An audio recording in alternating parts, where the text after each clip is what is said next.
Okay guys, first thing we're going to do is remove these tabs and make them smooth. So let's do that and get going. Okay, one side done. One or two tiny little dots. I don't want to grind away the tube. When we do this, if there is any tiny pinholes, that is like minute, little pockmark. We'll clean it up. We got a lot of grinding to do. So I'm not looking to weaken these tubes, but that's one done. So we've gone from the factory one to the plated one off the back to now we're gonna put the tabs on. And now we can finally see what they're gonna look like. Well, there's a right side one, but same thing. Could be something like this. That baby's gonna be strong. Because it's not gonna be on a piece of metal with just a weld on either side trying to roll. Even though that's not the way this was, we're going to be actually plating it. So it's going to be doing the pulling instead of the rolling. Picturing something like that. So, okay. Okay. Tabs are gone. Cleaned up in here too, so I can weld. Got the frame leveled left to right. Even though I don't have to. I got it level front to back. Figure just in case. Now that's going by the bottom bar. The top bar rakes down. So you can't make that mistake. I'm attempting to do it here. This is not going to work out. So with that, I use my washers. Now let's figure out some tabs. Forgot my clamps. So this should be fun. Okay, I came up with an area I wanted it. As you can see, it's a little taller than the bar, so I can put a nice bead in there. Mark the frame here. Mark the frame here in the center point, as you see on this side. Using this as a guide, and using the center tube as a guide. Transfer the marks over. Transfer these over, and it's coming up as level. But I want to make sure now. Put a tack on the bottom. As I tacked it, moved it, I hit it again, so it's spaced away a hair. So with that, I put it roughly where I wanted and tacked the top. And what you could do is you just nip this, and I can move it over.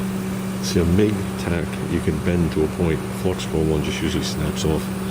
So I don't know if it's like this or whatever it is just yet. It's always going to have a taper this way. But as you can see, we got a gap in there, we got to rectify. But I'm not worried about that right now. I'm not worried about that right now, because if I make these the way I want them, after they're both the way I want them, I'll put a little bigger of a tack here to help it this way a little bit. I'll nip it, pull it in, and tack it down there, and then we'll go to town welding it. But let's get them straight. Okay, this is what I'm going with. Don't go by any tweaking. This way we'll take care of that. If I put this, I've also checked the frame at this level, so that way I can get in here. Put it in there, it comes up level. I put it underneath the exact spot, it comes up level. So, very close to where I had marked it. Very close. So, let's give it a shot. See what we got. This bracket is tacked top, bottom, and down in here. The bracket is leaning out and out a little, because the bearings will allow that. That'll make it the strongest. This one here, I just nipped that lower weld. I don't know if you guys can see it. I don't know what I'm pointing at. I just nipped that lower weld, pinched it tight, rechecked, and I'm going to tack it on the same two spots. But before I did it, I had increased this tack. Hey, listen, I know sometimes I mumble, and I know sometimes I talk fast and people don't always understand what I'm saying. It's just the way I am when I'm on the video. But this is what I've been trying to do.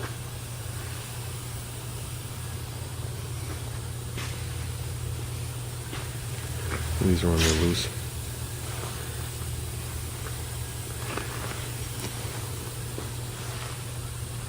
There ain't enough O's and smooths for that. I like that. So, I mean, you guys know this is all going to be cut off. I don't even know if the axle's going to be right there.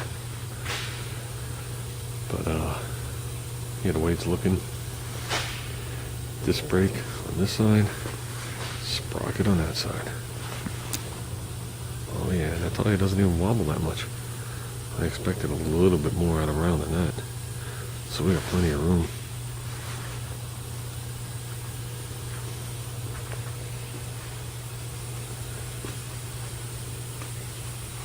I think that's going to look pretty good. Tacked it. Top, bottom, 3 in here. Same on the other side. Like I said, these bearings self-center or self-align.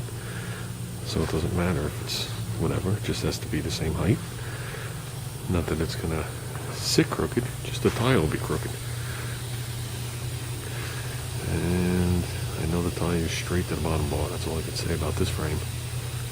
So I know Iceman did mention something about one of these tubes. He thought it was damaged. I did make a video, but that part got cut out. There is so much paint on here that when you look at this, it looks like the bar's bent down. It's only because I cleaned the paint off, and here's the paint. You can actually see my hand go up. So I think that's right what you're talking about. Because there was a flat plate across here with a toggle switch that we removed. So if you look at it from this direction, it probably looks just as bad. And as you guys know, I'm only stripping where I work. So pretty soon the whole frame will be stripped. See, I've only stripped where I've welded or removed things. So that's pretty cool, guys. Okay, let's stop putzing around. Let's put a massive beat on. This is gonna be nice.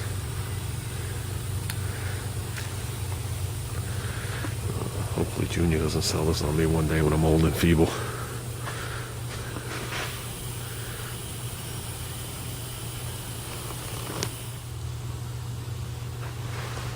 Time to take these off.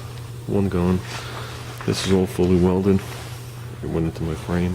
I'm still taking the plastic out. Gave it a little weld here, a little weld here, both corners. Full weld inside. And we're going to call that good. So let me finish doing this. There you go, guys. Before and after. Made it equal on both sides. And put a little round on all the corners. And chamfer them. So I think that will look a little bit better than that. So I'm going to do the other one before this battery goes dead. Okay, they're done. Matching pair. That's going to look much better. So, time to go home. I'm done for the day.